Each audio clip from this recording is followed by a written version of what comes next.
الحمد لله وحده والصلاة والسلام على من لا نبي بعده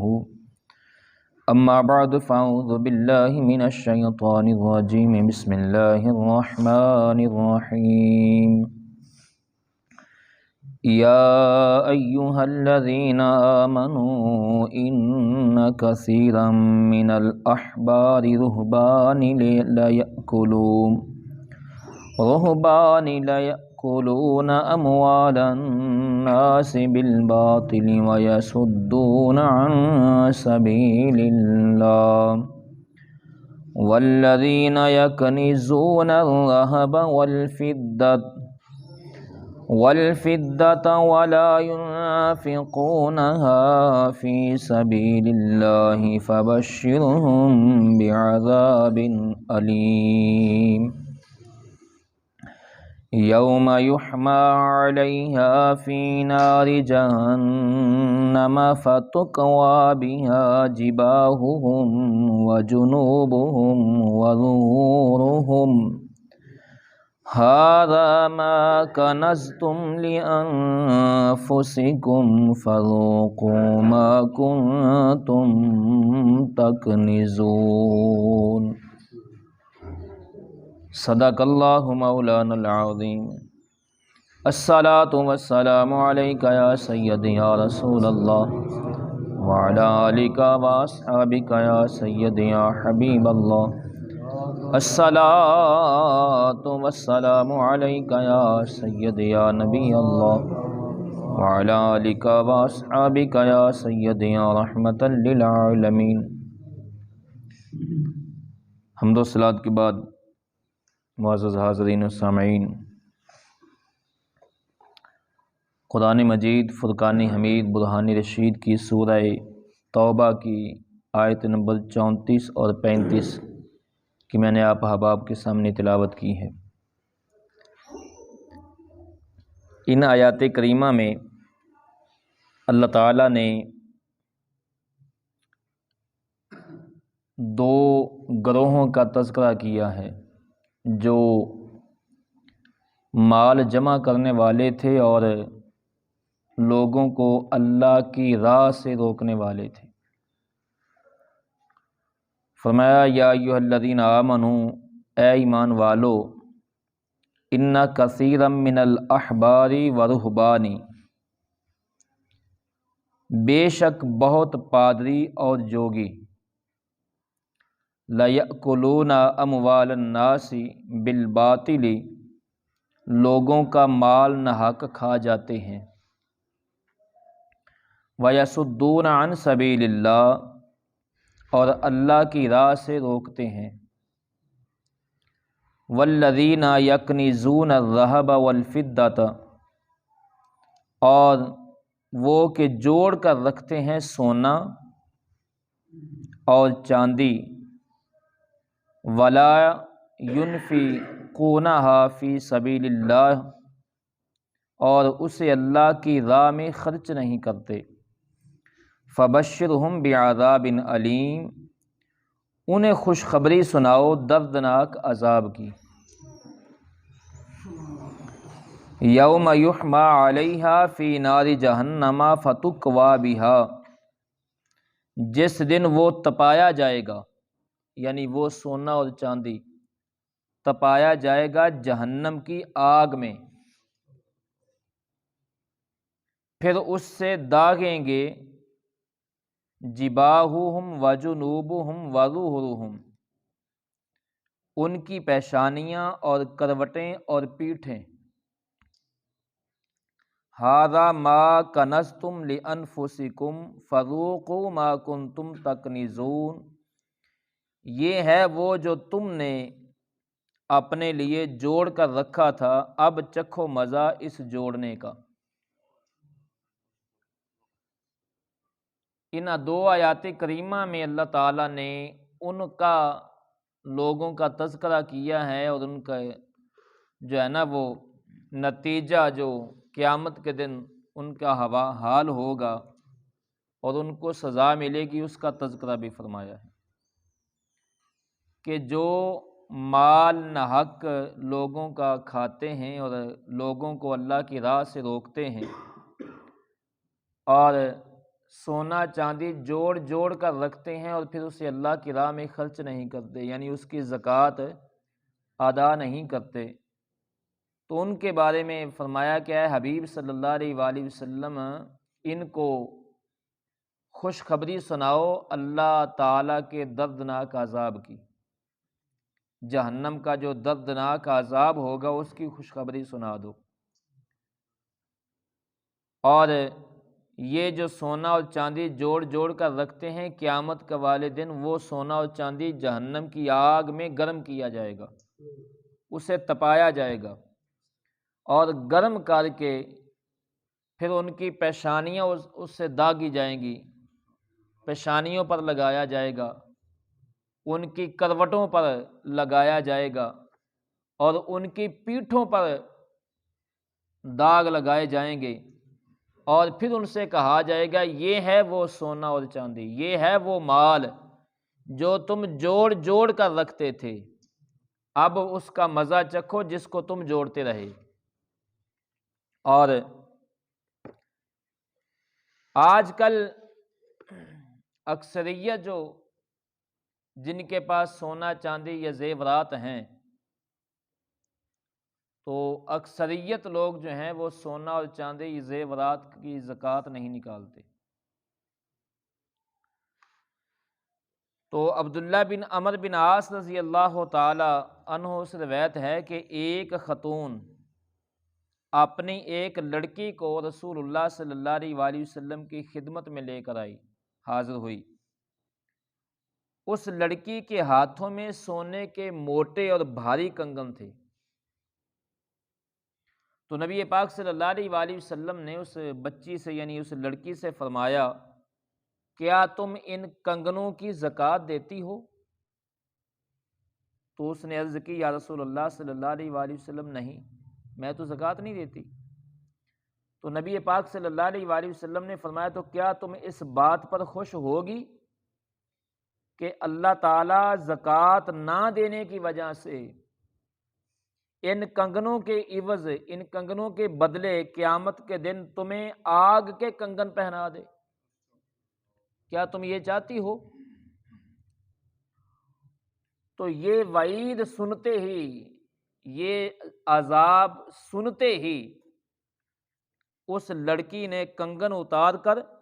نبی پاک صلی اللہ علیہ وآلہ وسلم کی بارگاہ میں پیش کر دی، اور اس نے کہا یا رسول اللہ صلی اللہ علیہ وآلہ وسلم آج کے بعد میں انہیں نہیں پہنوں گی، یہ اللہ رسول کے لیے ہے، یہ میری طرف سے صدقہ ہے، اور اس نے اتار دیے۔ اور ام سلمہ رضی اللہ تعالی عنہا سے روایت ہے کہ میں سونے کے اوزا، یہ ایک خاص قسم کا زیور کا نام ہے، فرماتی ہیں کہ میں پہنتی تھی، میں نے اس کے بارے میں رسول اللہ صلی اللہ علیہ وآلہ وسلم سے پوچھا، ام سلمہ کہتی ہیں یا رسول اللہ صلی اللہ علیہ وآلہ وسلم کیا یہ بھی کنز میں شامل ہے جو سورہ توبہ کے بھی ہم نے آیت پڑھی ہے؟ تو کیا ان کے بدلے بھی جہنم کا عذاب ہوگا؟ جہنم کی وعید آئی ہے ان کے بدلے؟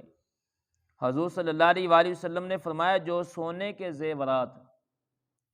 اپنی مقدار کو پہنچ جائیں کہ ان پر زکوٰۃ واجب ہوتی ہو اور پھر ان کی زکوٰۃ ادا کر دی جائے تو ان پر کنز کا اطلاق نہیں ہوتا، یعنی ان کی وجہ سے اب عذاب نہیں ہوگا، وہ جوڑنے میں نہیں آتے۔ اور اگر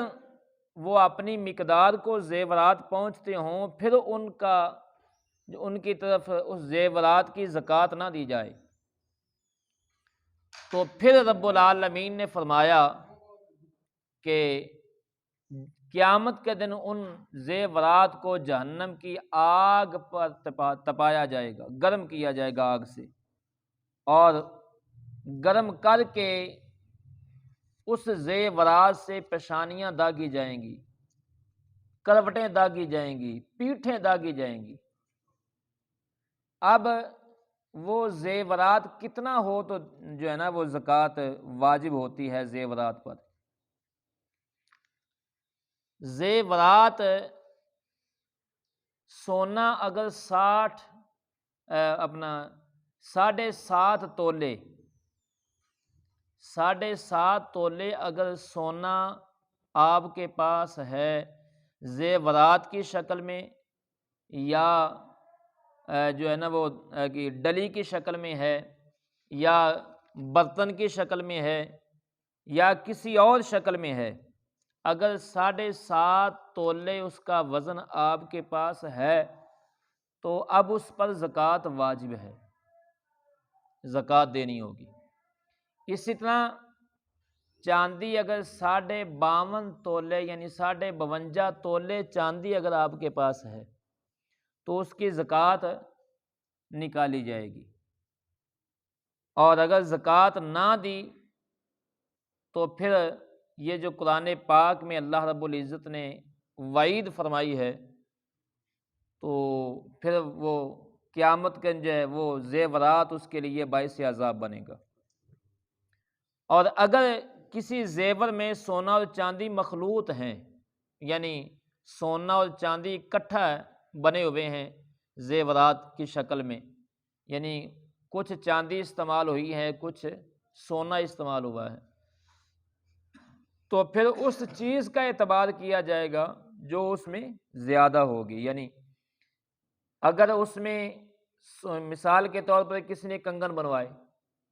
اور کنگن کے اندر چاندی اور سونا دونوں شامل ہیں، تو اب یہ حساب لگایا جائے گا کہ اس کے اندر زیادہ مقدار کس کی ہے، سونے کی ہے یا چاندی کی ہے۔ جس کی مقدار زیادہ ہوگی اسی کے حساب سے زکوٰۃ دی جائے گی۔ اگر سونا زیادہ ہے تو اس کے حساب سے زکوٰۃ دی جائے گی، اگر چاندی زیادہ ہے تو اس کے حساب سے زکوٰۃ دی جائے گی۔ اور اگر کسی چیز پر محض سونے چاندی کی ملمہ کاری ہے تو اس پر زکوٰۃ نہیں، یعنی چیز کچھ اور بنی ہوئی ہے اور اس پہ اوپر صرف ڈیزائننگ کی گئی ہے سونے چاندی سے، تو اس پر جو ہے نا وہ زکوٰۃ واجب نہیں ہوگی، یعنی وہ قلیل مقدار کی ہوتی ہیں۔ اسی طرح ہیرے، زمرد یا یاقوت